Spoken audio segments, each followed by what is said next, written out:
Good morning, friends. Welcome to my YouTube channel yet again. Today, we are doing another important chapter of 11th economics. This chapter is also important from various competitive examination wherever the syllabi of economics is involved. Especially, I'm saying that about UGC NET. कि net में ये एक important part है, तो net वाले student भी इसको कर सकते हैं. तो let us begin with our chapter. देखो, मैं एक चीज़ यहाँ शुरुआत में बता दूँ कि जो सीबीएसई का पेपर है या कोई भी बोर्ड का पेपर है, अगर उसका सिलेबस ये है तो याद रखो दो न्यूमेरिकल्स, एक है इलास्टिसिटी ऑफ डिमांड का and second one is cost. These two numericals certainly you will get. अगर एक न्यूमेरिकल 4 नंबर का है तो 8 नंबर आपके पक्के समझो, ये आपको आने ही आने हैं, मिलने ही मिलने हैं. तो that way this chapter is very important. सबसे पहले we will introduce you to this term cost, कि कॉस्ट किसको कहते हैं. तो let us begin with cost. देखो, जब भी किसी चीज़ की प्रोडक्शन होती है तो जो प्रोड्यूस कर रहा है उसके पार्ट पे कुछ सेक्रीफाइसेस करने पड़ते हैं, कुछ मॉनेटरी इन्वेस्टमेंट्स करनी पड़ती हैं, मॉनेटरी वैल्यू का को सेक्रीफाइस करना पड़ता है. उसी को हम कॉस्ट कह देते. देखो क्या लिखा है. Cost may be defined as monetary value of all sacrifices made to achieve an objective of production of goods and services. To achieve the objective of production of goods and services, you have to sacrifice some monetary value. मैंने कहा कोई raw material खरीदा, कोई machinery खरीदी, कोई building बनाई, तो ये सारे सेक्रीफाइसेस हैं. इन्हीं को हम कॉस्ट कहते हैं. कहता है cost is usually A monetary valuation of all efforts, material, resources, time and utilities consumed, risk incurred and opportunities foregone in production and delivery of goods and services. देखो बहुत बढ़िया लिखा हुआ है. देखो क्या लिखा है. Cost is usually A monetary valuation of all efforts, जो आपने एफर्ट्स डाले, जो आपने मटेरियल परचेज किया, रिसोर्सेज, टाइम लगा, यूटिलिटीज कंज्यूम, रिस्क में है, प्रोडक्शन में रिस्क है, एंड अपॉर्चुनिटीज फॉरगॉन, कि एक चीज़ को प्रोड्यूस करने के लिए आपने दूसरी चीज़ का सेक्रीफाइस किया है. ये सबका जो मॉनेटरी लॉस हुआ आपको, उसको हम कॉस्ट कह देते हैं. देखो अब इसको बिगिन विद दिस. सबसे पहले types of cost. First one is economic cost. Economic cost तो वही है sum of all the expenditure incurred in producing certain volume of goods and services. देखो क्या लिखा है. A firm requires various inputs for production of goods and services. Land चाहिए, labour चाहिए, capital चाहिए, और साथ ही साथ एंटरप्रेन्योर चाहिए. The total expenditure incurred on this input is known as economic cost. वही मैंने बोला, it is sum of all the expenditure which you are incurring in producing given volume of output. It includes two type of cost. दो तरह की cost इसमें आती हैं, एक एक्सप्लिसिट, एक एम्प्लिसिट. देखो अब इस दो वर्ड्स को बड़े ध्यान से सुनो. मैंने यहाँ लिखा है economic cost is equal to explicit plus implicit cost. तो ये एक्सप्लिसिट कॉस्ट कौन सी होती हैं और इम्प्लिसिट कॉस्ट कौन सी होती है. देखो, explicit cost is the cost of all the factors which the firm is purchasing from outside. बाहर के फैक्टर्स पर जो कॉस्ट, जैसे सपोज कर लो लैंड हायर किया हुआ रेंट पे, लेबर उसको वेजेस पे करते हैं, इंटरेस्ट बारो किया हुआ उस पर कैपिटल देते हैं. ठीक है, कोई भी चीज़, या कोई एडवर्टाइजमेंट एक्सपेंस है, पब्लिसिटी एक्सपेंस है, ट्रांसपोर्ट एक्सपेंस है, जो भी सर्विस आप बाहर से हायर करके करते हो, उसकी जो कॉस्ट आती है उसको हम एक्सप्लिसिट कॉस्ट कहते हैं. और इम्प्लिसिट कॉस्ट होती है self own, self employed factors की कॉस्ट, कि मेरे अपने ही फैक्टर्स हैं और मैंने खुद ही उसको फैक्ट्री में लगाया हुआ है. Self own, self employed factors of production. अब ये सेल्फ ओन और सेल्फ एम्प्लॉयड कौन से हुए. जैसे रेंट ऑन ओन लैंड, कि मैंने लैंड को रेंट पे नहीं लिया हुआ बल्कि अपने ही लैंड पे काम कर रहा हूँ, तो रेंट तो उसको अगर मैं लेता तो देता, वो इम्प्लिसिट कॉस्ट हो गई. इंटरेस्ट ऑन ओन कैपिटल, अपनी कैपिटल लगाई है, कोई आपने उसमें इंटरेस्ट नहीं दिया, लेकिन अगर बाहर से बोरो करता तो देता. तो दोनों में डिफरेंस एक्सप्लिसिट है बाहर के फैक्टर्स की और इम्प्लिसिट है अपने फैक्टर्स की. देखते हैं क्या लिखा है. कहता है explicit cost are all actual payments made by firm for purchasing और hiring resources from the factor owners और other firms this is also known as accounting cost. The example of explicit cost देखो, payment for raw material, wages to hired worker, rent for factory building, interest on borrowed money, expenses on transport and publicity. ये सारे वो factors हैं जो एक firm बाहर से purchase कर रही है, तो दैट इज एक्सप्लिसिट कॉस्ट। और इम्प्लिसिट को देखो क्या करता हूँ, कहता है implicit cost refers to imputed cost of factors of production. Imputed का मतलब गेस्ट है, क्योंकि आपने ये खर्चा तो किया नहीं, लेकिन अगर ये बाहर से बारो करते तो खर्चा करते, इसलिए जो अपने फैक्टर्स लगाए हैं इनकी एक गेस्ट वैल्यू, इम्प्यूटेड का मतलब होता है गेस्ट वैल्यू, आप इंक्लूड करोगे। implicit cost refers to imputed cost of factors of production owned by the producer himself। मैं तो बड़ा सिंपल यूज किया, self own self employed factors, उनकी cost. The producer uses own factor services अपने in the production process which are included in implicit cost. देखो क्या है, सिर्फ फर्क क्या है, ये वर्ड लगता है यहाँ, own land, rent on own land, interest on own capital, salary for his own services, और इसमें no cash outflow is employed in implicit cost. ये इंपॉर्टेंट है, इसमें कोई कैश दिया ही नहीं आपने। एक्सप्लिसिट में कॉस्ट कैश इन्वॉल्व होता है कि कोई भी सर्विस परचेज करोगे तो उसके लिए कैश दोगे, इसमें कोई कैश इन्वॉल्व नहीं है। तो ये पहला तो एक्सप्लिसिट और इम्प्लिसिट कॉस्ट का डिफरेंस, और एक की एक्सप्लिसिट कॉस्ट को अकाउंटिंग कॉस्ट भी कहते हैं। देन नेक्स्ट हम चलते हैं opportunity cost.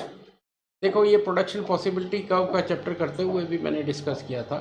This is cost of next best alternative use of A commodity. फिर देखो cost of next best alternative use of A commodity, कि मेरे पास दो ऑप्शंस हैं कि मैं या कार प्रोड्यूस कर लूँ या कोई मशीन प्रोड्यूस कर लूँ।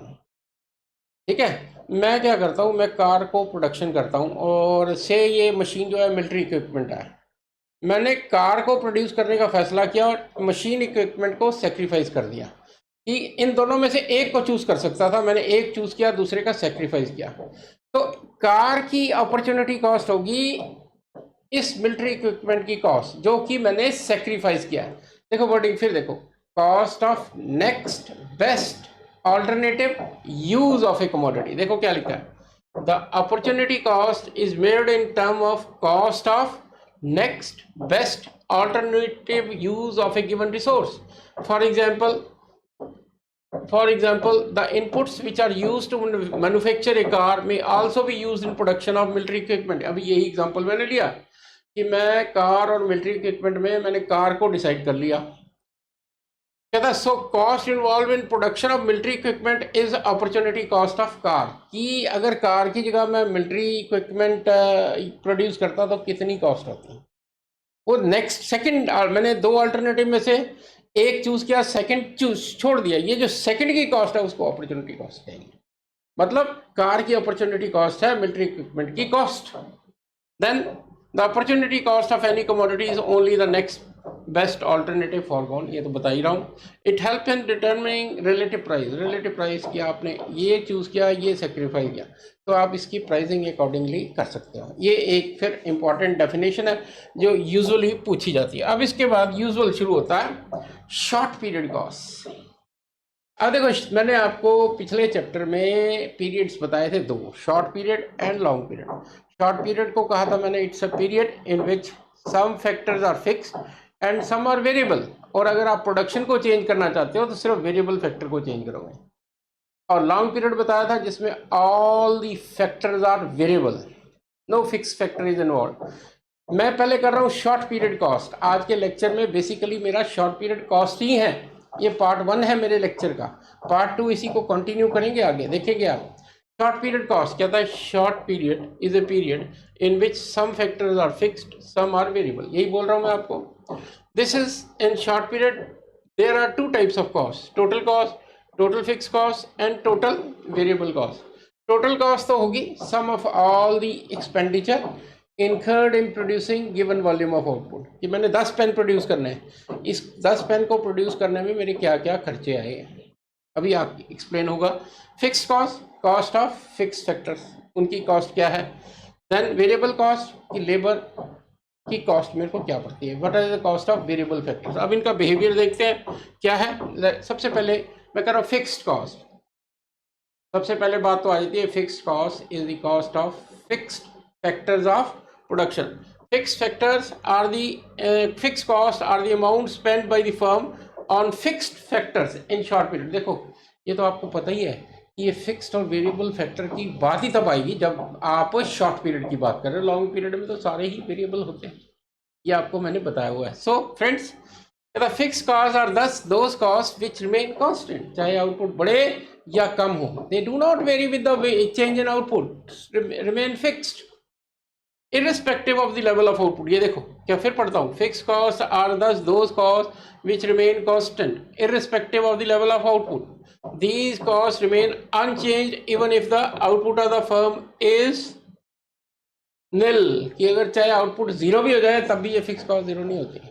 कि आपका स्कूल ही है, यहाँ 2 महीने साल में छुट्टियाँ होती हैं, लेकिन टीचर्स जो छुट्टी पे जाते हैं they still get salary. Permanent employees, only permanent employ, इसको कहेंगे फिक्स्ड कॉस्ट. इसी तरह एक फैक्ट्री है, चाहे वो 2 महीने के लिए ऑपरेट नहीं कर रही, लेकिन उसको कुछ फिक्स कॉस्ट, अगर उसने लैंड को हायर किया हो तो रेंट देना ही पड़ेगा, अगर कैपिटल बोरो किया तो इंटरेस्ट देना ही पड़ेगा. ये इनको हम कहते हैं fix cost which do not changes with the change in output. और सबसे इंपॉर्टेंट बात कि आउटपुट जीरो हो जाए तब भी ये जीरो नहीं होती. देखो इसके एग्जांपल लिखे हुए हैं. रेंट ऑफ दी फैक्ट्री देना ही पड़ेगा, ऑपरेट कर रहे हो या नहीं. Expenses on maintenance of machinery, अगर फैक्ट्री को रखना है चालू तो मेंटेन करना ही पड़ेगा. वेज एंड सैलरी ये देनी पड़ेगी. टू परमानेंट स्टॉप, नॉट अगर ये टेम्परेरी स्टॉप है तो वो वेरिएबल कॉस्ट चली जाएगी, क्योंकि वो जैसे ही फैक्ट्री बंद होगी वो या प्रोडक्शन का वो जीरो होगी तो वो भी निकाल दिए जाएंगे. इंटरेस्ट ऑन लोन, इंटरेस्ट लिया हुआ, लोन लिया हुआ तो इंटरेस्ट तो देना ही पड़ेगा, फिक्स कॉस्ट है. इंश्योरेंस प्रीमियम आपको देना ही पड़ेगा, ये फिक्स कॉस्ट है. अब इसका डायग्राम देखो, सिंपल है. देखो इसमें क्या किया हमने, बड़ा सिंपल सा डायग्राम है. यूनिट्स ऑफ आउटपुट लिए 0 1 2 3 और फिक्स कॉस्ट 20 20 20 20. अब इसमें क्या है कि आउटपुट चाहे 0 है, चाहे 3 है, चाहे 10 है, ये कॉस्ट अगर 20 आ गई तो ये 20 ही रहेगी, ये चेंज नहीं होगी. और इसका डायग्राम देखो, ये बनाया हुआ हमने, देखते हैं. ये बनाया मैंने, देखो मैं इसको यहीं बनाता हूँ. ये बनाया मैंने, ये है मेरा आउटपुट और यूनिट्स ऑफ आउटपुट कह लो, यूनिट्स ऑफ आउटपुट. ये फिक्स्ड कॉस्ट 0 है, 1 है, 2 है, 3 है, 4 है. लेट अस से ये 20 है, जैसे कि मेरे एग्जांपल में लिया, तो ये कॉस्ट 20 ही रहेगी चाहे आउटपुट बढ़े या कम हो. इस कॉस्ट में कोई चेंज नहीं आता. और इसका डायग्राम बहुत सिंपल है. This is fixed cost, units of output. ये 10 पे एक स्ट्रेट लाइन मेरे को मिलेगी. ये फिक्स कॉस्ट है, चाहे आउटपुट 1 है, 2 है, 3 है. शॉर्ट पीरियड में ये कॉस्ट चेंज नहीं होती, it remains fixed in short period. फिर से देख लो, ये डायग्राम आपको दिख रहा होगा. 0 1 2 3 4 20 20 20 20 20 और यही कुछ मैंने इस आप इसको देखो, ये टेबल बनाया हुआ है और ये डायग्राम बनाया हुआ है. सेम चीज़ बनाई हुई है. देखो 0 20 1 20 2 20 3 20, इस तरह फिक्स कॉस्ट बनी. You are getting. अब इसके बाद नेक्स्ट है मेरी वेरिएबल कॉस्ट. ये होगी cost of variable factors of production. कि जो when the output changes, it increases with the increase in output and decreases with the decrease in output. देखो क्या लिखा, variable costs are those costs which change directly as the volume of output changes. As the production increases, variable cost also increases, and as the production decreases, variable cost also decreases. Production बढ़ने पे बढ़ती है और कम होने पे कम होती है. Fixed cost में क्या था, constant रहती है, whatever the changes in output. ठीक है. और दूसरी बात, and when the production stop variable cost is 0, कि जब आउटपुट 0 है तो ये भी 0 होगी. एग्जांपल देखो, यदि wages to temporary workers, cost of raw material, fuel, electricity, ये सारे वो खर्चे हैं जो फैक्ट्री के चलने पे आते हैं. तो फ्रेंड्स क्या हुआ, दोनों में fix cost when the output is 0 it is 0, variable cost when the output is 0 fixed cost is not 0, लेकिन variable cost when the output is 0 variable cost is 0. Number 2, fixed cost remains constant whatever the changes in output, or variable cost increases with the increase in output and decreases with the decrease in output. अब इसका diagram देखो, example तो आपके सामने ही है, ये देखो 1 2 3 4 5 6 7 ये बढ़ रही है, लेकिन इसके घटने बढ़ने में एक ट्रेंड है, देखते हैं क्या है वो। देखो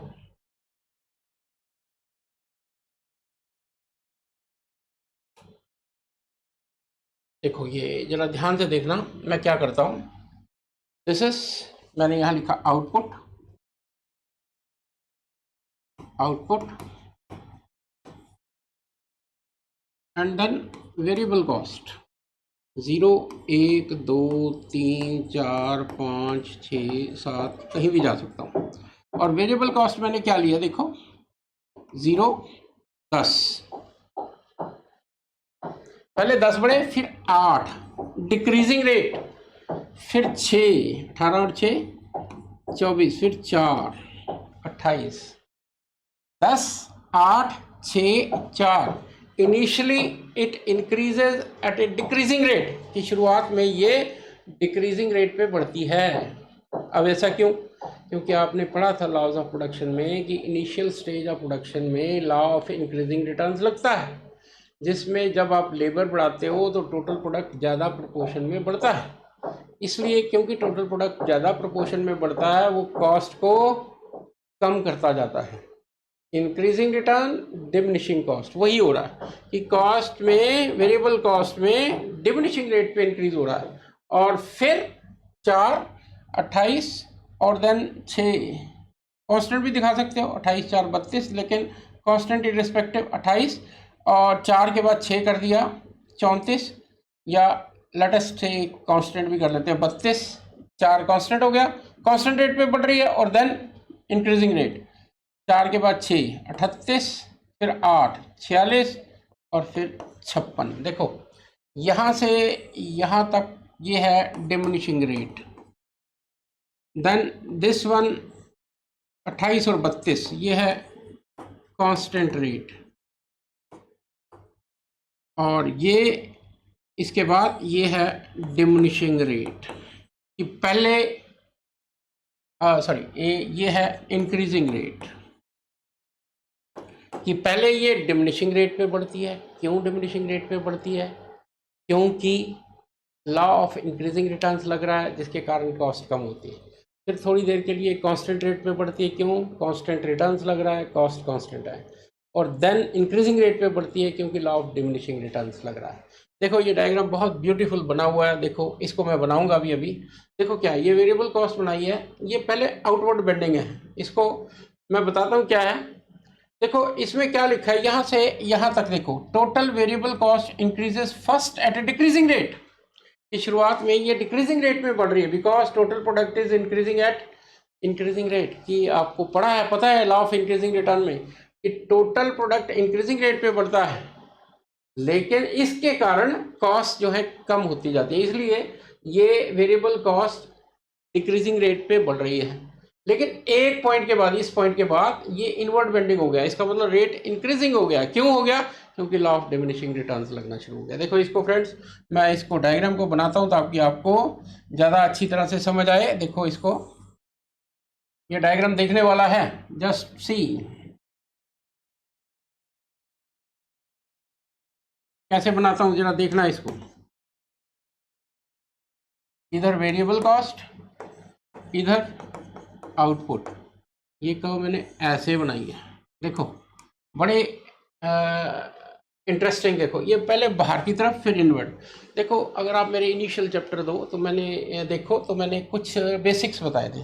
देखो जो कर्व बाहर की तरफ ऐसे इंक्रीज कर रही है, ये increase at a decreasing rate बताती है, और जो इनवर्ड बेंडिंग होती है ये increase at a increasing rate बताती है। अब ये देखो, ये आउटवर्ड बेंडिंग फिर इनवर्ड बेंडिंग। आउटवर्ड बेंडिंग का मतलब ये डिक्रीजिंग रेट पे बढ़ रही है। क्यों बढ़ रही है? क्योंकि लॉ ऑफ इंक्रीजिंग रिटर्न लग रहा है। फिर ये एक पॉइंट के बाद डिमिनिशिंग रेट पे ये बढ़ती है, सॉरी ये इंक्रीजिंग रेट पे बढ़ती है, इनवर्ड बेंडिंग होगी, पहले आउटवर्ड बेंडिंग है, डिमिनिशिंग रेट है क्योंकि लॉ ऑफ इंक्रीजिंग रिटर्न, फिर इनवर्ड बेंडिंग है, इंक्रीजिंग रेट है क्योंकि लॉ ऑफ डिमिनिशिंग रिटर्न एक स्टेज के बाद लगना शुरू हो गया है। तो पहले ये है डिमिनिशिंग रेट, फिर है इंक्रीजिंग रेट, इसका कारण है इंक्रीजिंग रिटर्न, इसका कारण है डिमिनिशिंग रिटर्न्स। फ्रेंड्स देखो ये कर्व बड़े ध्यान से बनाने वाली है, मैंने यूजुअली देखा है बच्चे ऐसे बना देते हैं, ये कुछ नहीं है, आपको ये रेट्स दिखने चाहिए, या ऐसे बना दी गलत हो जाएगा। ये रेट्स इसी तरह बैंड दिखाओगे, पहले आउटवर्ड फिर इनवर्ड, पहले डिमिनिशिंग रेट फिर increasing rate. You are getting my point. अब इसी चीज़ को आपने इस डायग्राम में देखा है, देखो ये डायग्राम था मेरे पास, पहले बाहर की तरफ फिर अंदर की तरफ, टोटल पहले है total variable cost increases first at a decreasing rate, यहाँ तक डिक्रीजिंग रेट है, later total variable cost increases at a increasing rate. कारण क्या है कि शुरुआत में टोटल प्रोडक्ट इंक्रीजिंग रेट पे बढ़ रहा है और एक पॉइंट के बाद टोटल प्रोडक्ट डिक्रीजिंग रेट पे बढ़ रहा है, कांस्टेंट इतना दिखता नहीं। इसके बाद दो कॉस्ट के बाद अब आ जाते हैं डिफरेंस। डिफरेंस आपने पढ़ ही लिया, क्या डिफरेंस है, fix cost cost of fix factors है, variable cost cost of variable factor है। आउटपुट जीरो होने पे फिक्स कॉस्ट जीरो नहीं होती, वेरिएबल कॉस्ट जीरो हो जाती है। तीसरा इसके एग्जांपल दे देते हो, फिर fix cost remains constant whatever the changes in output. Variable cost के लिए कहते हो when output increases it increases and when output falls it falls. देखो क्या लिखा, fix cost do not change with the change in output, variable cost increases with the increase in output and decreases with decrease in output. बड़ा simple है, these are cost of fixed factor, variable factor, they are not zero when the output is zero, they are zero when the output is zero. A firm continue to produce even at a loss of fixed cost।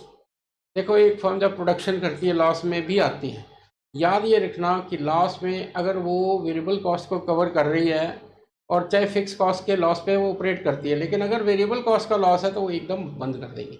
ये इसके example हैं, देखो ये examples बड़े अच्छी तरह से करो क्योंकि ये एग्जांपल्स आपको कोई एक उठा के दो देगा, डिफाइन करो कि इसमें से कौन सा वेरिएबल कॉस्ट है और कौन सी फिक्स कॉस्ट। आपने सिर्फ ये याद रखना है कि वेरिएबल कॉस्ट होती है विच changes with the change in output, और फिक्स कॉस्ट होती है जो कि फिक्स रहती है, कुछ भी हो change in output. Last part है इसका टोटल कॉस्ट। टोटल कॉस्ट मैंने आपको कहा it is sum of all the expenditure incurred in producing given volume of output, कि हर तरह के एक्सपेंडिचर को अगर आप टोटल कर दो तो वो टोटल कॉस्ट बनती है। Total cost total fix cost plus total variable cost. अब इसका टेबल डायग्राम देखो, देखो इसमें कुछ नहीं किया मैंने, ये फिक्स कॉस्ट लिख दी, ये वेरिएबल कॉस्ट लिख दी, वही है 10 8 6 4, फिर इंक्रीजिंग रेट बता दिया 6 8 10, पहले डिक्रीजिंग रेट फिर इंक्रीजिंग रेट, और इन दोनों को प्लस कर दिया टोटल कॉस्ट। कहते हो तो बना के दिखाऊं, लेकिन अदरवाइज इट्स वेरी क्लियर, एक तरफ फिक्स कॉस्ट लिखो एक तरफ वेरिएबल कॉस्ट टोटल कॉस्ट। लेकिन जो बहुत इंपॉर्टेंट चीज मैंने इस में बतानी है वो ये है, देखो कि टोटल कॉस्ट का बिहेवियर वेरिएबल कॉस्ट की तरह ही होगा। वाई? क्योंकि इसमें एक फिक्स्ड वैल्यू ऐड हुई है ये, इसलिए ये रेट्स को चेंज नहीं करती। ये भी देखो पहले डिक्रीजिंग रेट है फिर इंक्रीजिंग हो गया 10 8 10 8 6 4, फिर इंक्रीजिंग हो गया 6 8 10। कि वेरिएबल कॉस्ट का बिहेवियर टोटल कॉस्ट के अकॉर्डिंग ही होता है। आगे जाके बताऊंगा कि जब मार्जिनल कॉस्ट आप निकालते हो तो कई बार हम वेरिएबल कॉस्ट से भी मार्जिनल कॉस्ट निकाल देते हैं। मार्जिनल कॉस्ट का फार्मूला अभी आप पढ़ोगे, cost of one additional unit, और मार्जिनल होता है change due to one additional unit. तो वेरिएबल कॉस्ट का जो चेंज है वही मार्जिनल कॉस्ट भी होती है, ये आगे बताऊंगा। देखो ये इंपॉर्टेंट लाइन लिखी हुई है, behaviour of total cost same as variable cost but it is not zero when the output is zero. ये बड़ा डिफरेंस ये है इसमें, टोटल कॉस्ट और वेरिएबल कॉस्ट में डिफरेंस सिर्फ यही दिखता है।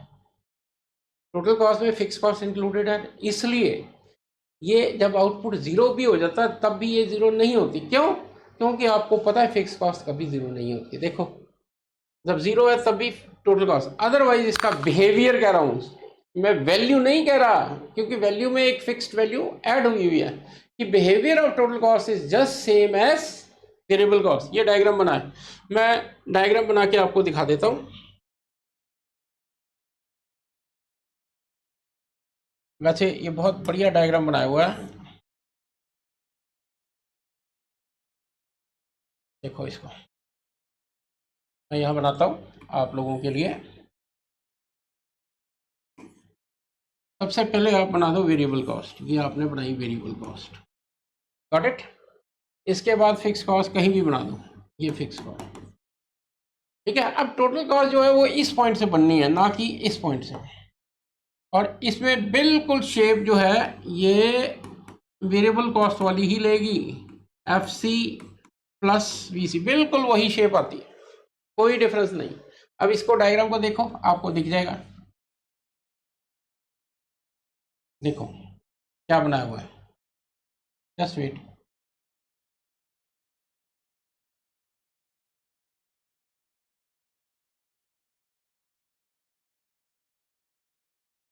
अब देखते हैं, ठीक है, ये ले आया नीचे। अब देखो इसको क्या बनाया हुआ है हमने, देखो पहले बनाई वेरिएबल कॉस्ट, वेरिएबल कॉस्ट की शेप देख लो, पहले डिक्रीजिंग रेट, फिर इंक्रीजिंग रेट, फिर फिक्स कॉस्ट, और इसके आउटवर्ड हमने टोटल कॉस्ट बनाई। You are getting, this was my today's lecture friends. ये चैप्टर मैं 2 या 3 पार्ट्स में करूंगा, this was the first part, और ये चैप्टर आपको अच्छी तरह से बेसिक्स हैं, और जब तक आप इकोनॉमिक्स पढ़ोगे ये चैप्टर प्रोडक्शन, डिमांड, ये एक तरह से ये जो +1 की इकोनॉमिक्स है माइक्रो, ये आने वाले जो भी आप में से कहीं भी आप इकोनॉमिक्स रिलेटेड सब्जेक्ट, कॉमर्स के स्टूडेंट हो तो नेचुरल है, इकोनॉमिक्स इसका पार्ट एंड पार्सल है, rather we say that economics is mother of commerce. तो जब भी कॉमर्स पढ़ोगे इकोनॉमिक्स आएगा, और इकोनॉमिक्स में ये चैप्टर जब भी पढ़ोगे तो ये दो इसके बेस होंगे। So friends, thank you once again, and let me remind you, you have to subscribe my channel. Thank you. See you again. Thank you.